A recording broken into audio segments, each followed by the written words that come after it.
بسم اللہ الرحمن الرحیم۔ السلام علیکم میرے پیارے دوستوں، امید ہے کہ آپ سب خیریت سے ہوں گے۔ اللہ تعالیٰ آپ سب کو اپنے حفظ و امان میں رکھے۔ آج میں اس ویڈیو میں آپ کو منگولوں کے ایک بہت بڑے لشکر اور مصر کے سالار رکن الدین بیبریز کی جنگ کی مکمل داستان سناؤں گا۔ تو آئیے ویڈیو شروع کرتے ہیں۔ ہلاکو خان جب مصر پر حملہ آور ہونے کے لیے پیش قدمی کر رہا تھا تو ہلاکو خان کو خبر ملی کہ منگولوں کا خاقان اور اس کا بڑا بھائی منگو خان مر گیا ہے اور منگول اپنا نیا خاقان منتخب کرنے والے ہیں۔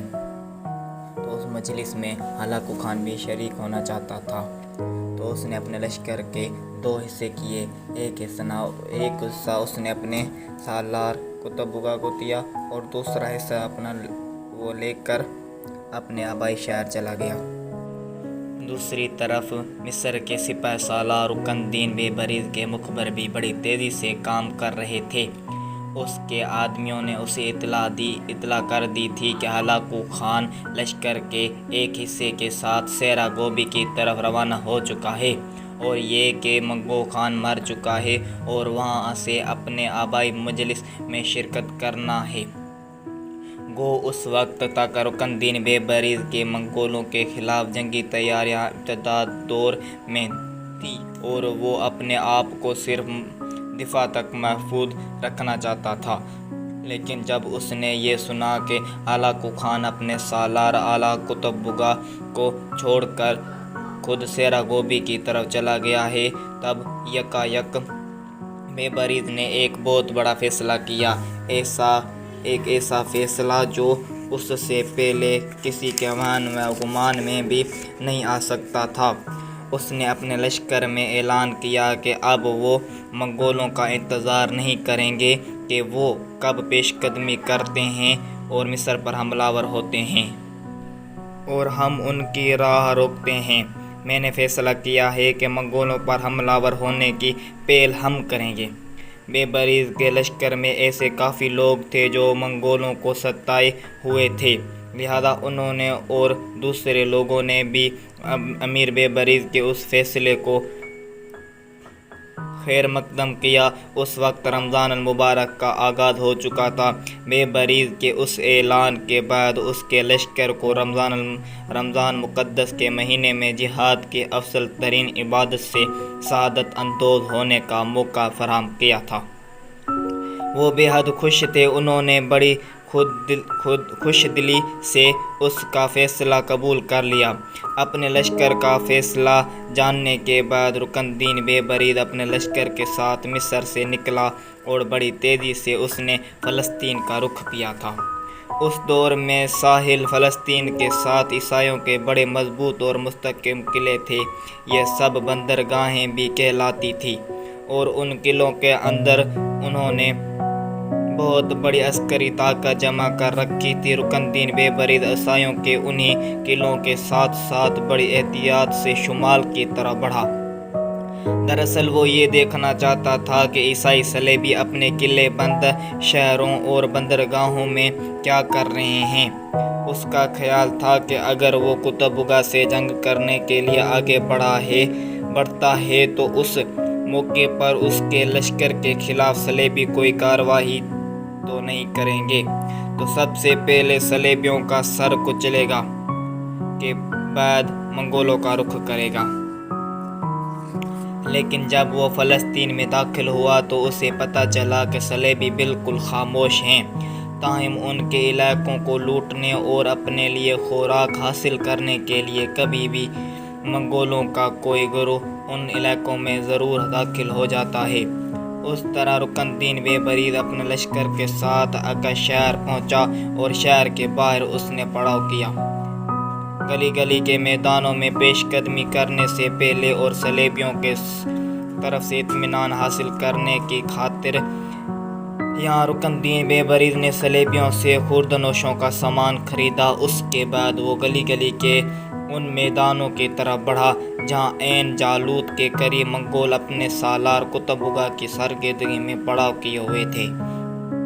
یہاں گولیاس نام کا ایک کنواں تھا جس کے قریب قطب بگا کا پڑاؤ تھا۔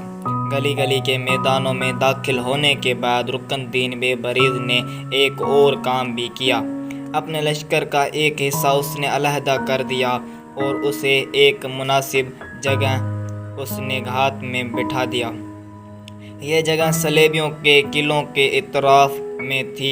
ایسا اس نے اس لیے کیا تھا کہ اگر مسلمانوں کے خلاف منگول صلیبیوں سے کھانے پینے یا دوسری مدد حاصل کرنے کی کوشش کریں تو جو لشکر اس نے گھات میں بٹھایا ہے وہ اسے آگے بڑھنے سے روکے دے۔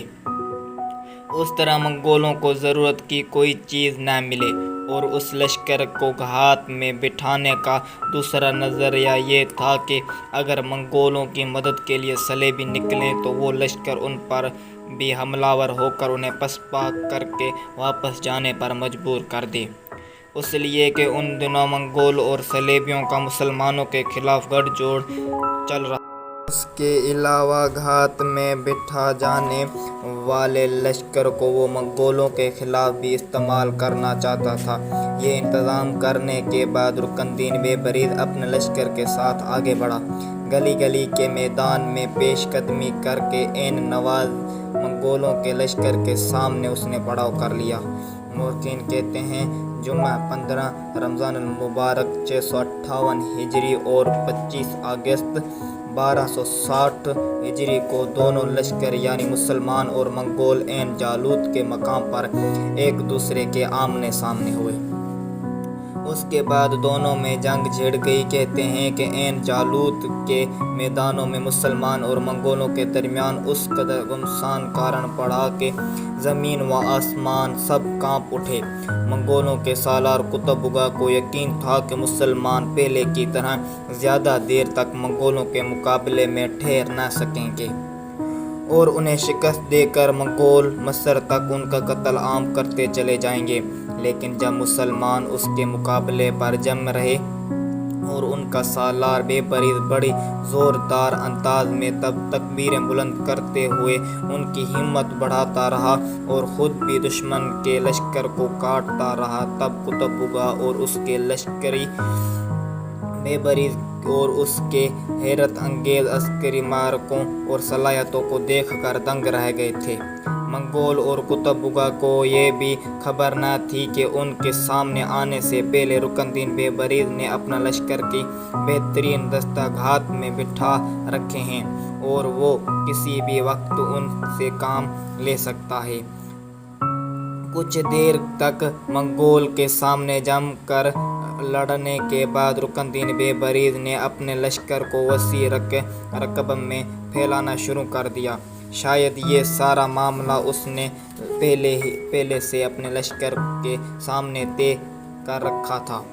منگول یہ سمجھے کہ شاید مسلمان پوری طرح ان کے حملوں کا مقابلہ نہیں کر رہے، اس لیے پھیل کر چاروں طرف سے اپنے دفاع کو مکمل کرنا چاہتے ہیں، لہذا انہوں نے زوردار انداز میں مسلمانوں پر حملہ کرنے شروع کر دیے۔